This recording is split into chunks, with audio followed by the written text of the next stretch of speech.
Welcome to Money Talk with Tiff, a podcast where we discuss everything money from tips and tricks to current events.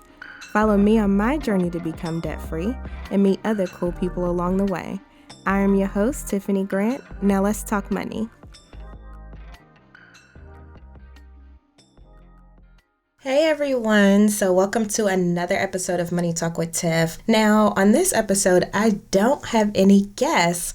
Can you believe it? I decided to give the guests a break for the next couple of weeks to round out 2019. So with this episode, I just wanted to go over some fraud tips because yesterday I went to almost an all-day workshop on financial exploitation when it comes to the older generation. And it just angered me so much that people are out there preying on, seniors. And not only seniors, but people are preying on young people as well, college students. Pretty much anybody can be a victim of fraud. So I just wanted to share some tips that I learned from that workshop and also some tips that I just do on a daily basis. So first of all, definitely keep a shredder handy, okay? Because I know I mentioned this in another episode, but any piece of mail that comes to my house gets shredded. If it has my name, my address, which is everything, it gets shredded because I feel like that's your first line of defense. A lot of people go dumpster diving, a lot of fraudsters, because they're looking for that credit card statement, that utility bill, all of those things that you think nobody would want, including yourself.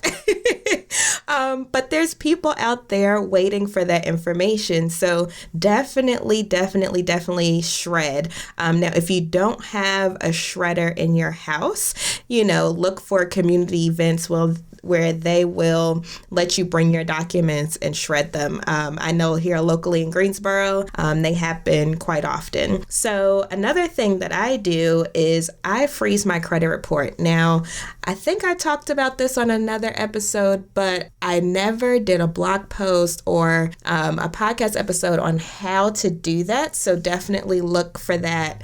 Probably is going to be a blog post so you can have it readily accessible, but freeze your credit report. Like if you are done buying houses, buying cars, at least for the time being, applying for new credit, freeze your credit report. So I did it, and mine has been frozen for maybe about 2 or 3 years now. Yeah, we'll say 2 years now because I bought my house. So I'll say my credit report has been frozen for 2 years now. And not only does it keep fraudsters out of my credit, so opening new credit lines, that's what freezing is for, but it also keeps me out of my credit. So believe it or not, it's also a deterrent for me. So I have been in situations where I'm walking through Walmart and an AT&T person's like, hey, would you like to get our internet? Now, I talk to them. I'm like, oh, this is a little cheaper than Time Warner, which is what I'm with now. Let's go ahead and do it. Then they go and they try to pull my credit report because, of course, everybody wants to pull it for everything. And lo and behold, they don't have access because my credit is frozen. So I have to go through a process, which is really not difficult, but it's not something that I'm doing in the store while they're waiting. So then it gives me a minute to actually think about that thing. Do I really need this new internet service? It's only saving $5 a month. Do I want to go through all of that trouble for that? Probably not. So it actually helps me from making split-second decisions. So I highly recommend freezing your credit report. It's something that I do. Another thing is when people call you, because we've been having a lot of scam calls, a lot of robocallers, it just seems like they're on overdrive right now. So I highly recommend don't answering calls from numbers that you don't recognize. Like you should see my missed call list. It's huge. huge because I'm not going to answer a phone call and it's going to be, an automated person or a scammer on the other end of the line. Now, be careful because I've also learned that some of these scammers will ask you questions like, can you hear me now? Just so you can say yes. They take that yes recording and they use it for other things. So if you do answer the phone, don't say anything, just hang up. Or if you think it's a legit company, don't automatically say yes or I can hear you or things like that. Just ask where they're calling from, what is this in reference to? And from there you can determine if it's legit or not. I will tell you that government agencies will not call you.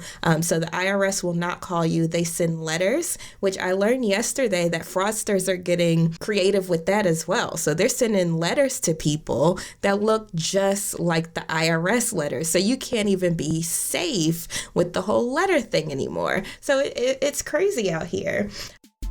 Hey, it's me, Tiffany. If you're enjoying this episode of Money Talk with Tiff, I invite you to join me live in Greensboro for 3 workshops in January. They're all centered around investing because that's a topic that I love talking about. So if you want to join me, you can visit www.moneytalkwitht.com/events. Again, that's moneytalkwitht.com/events. See you there. Now let's get back to the episode. So one thing that I do when I am getting gas at a gas station, I like to use cards. So instead of going inside with cash, I use a card. It's just more convenient for me. I hardly ever carry cash. That's just what works. But at the pump, I never do debit. Okay, let me repeat that again. I never do debit because there are scammers out there and fraudsters that are taking that, putting stuff on the gas pumps so that they can capture your PIN number when you put it in. So I always do credit at the pump, and it's always best to use credit whenever possible because it has safeguards for you. So even if you have a debit card, if it has a Visa, MasterCard, a logo on it, you can use it as credit as well. So definitely do that. That's one of my big tips. Also, don't enter sweepstakes. I know I've talked about timeshares before in the past and how you can win and blah, blah, blah. Well, I learned yesterday that there was a situation where somebody entered and, when you see the things that say win a free vacation, typically those are timeshares that they're talking about. They want to pitch to you and hope that you buy. I hope that you don't. And then you go on your way and you get a free vacation.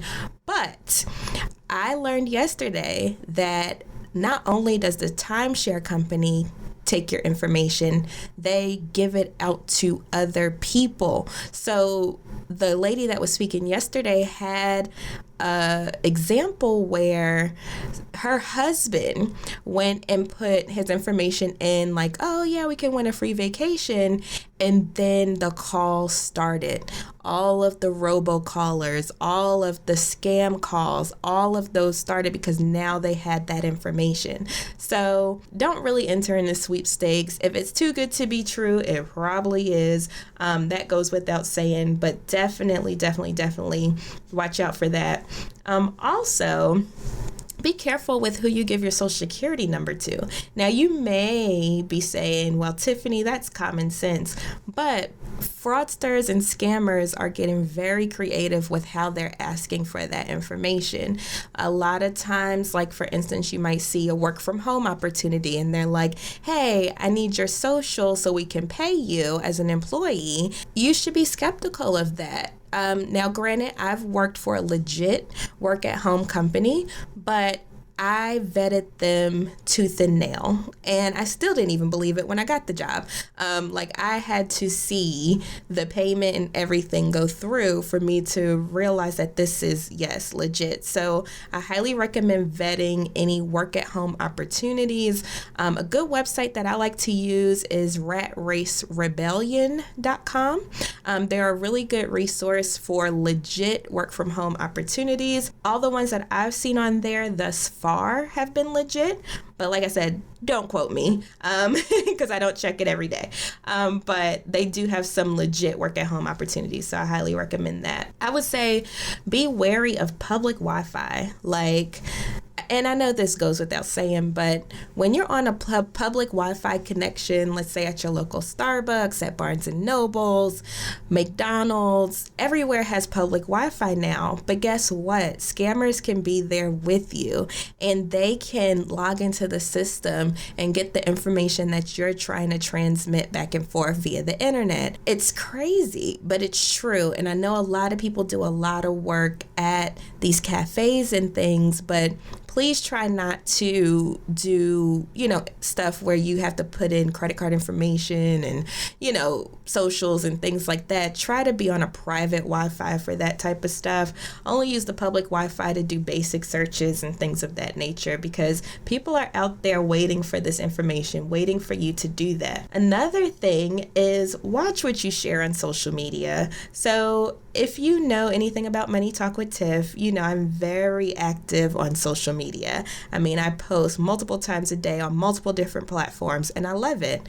But you need to be careful what you post, because believe it or not, people are looking for that information. I made a mistake one time where I was trying to give somebody a resource, and I mistakenly took a screenshot that included some personal information about myself. I hurried up and deleted it, but it just goes to show you that you never know when you might be oversharing something. Because I was just trying to share something about it was tax time, so I was sharing something from the IRS website. I didn't even know my personal information was going to be on it, and I luckily caught it in time where hopefully nobody really saw it. So definitely be careful what you share on social media.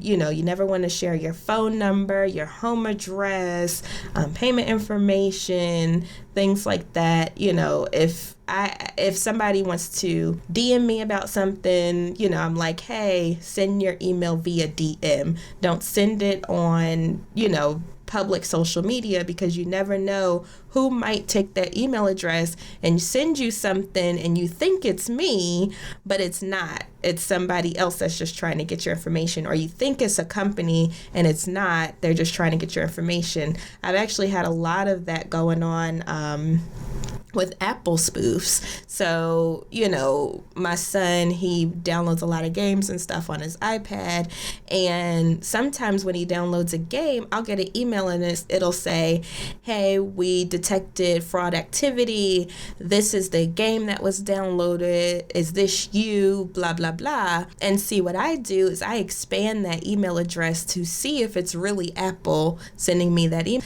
and it's never the real Apple that's sending me that email. So definitely, make sure you keep a close eye on what emails are sending you things.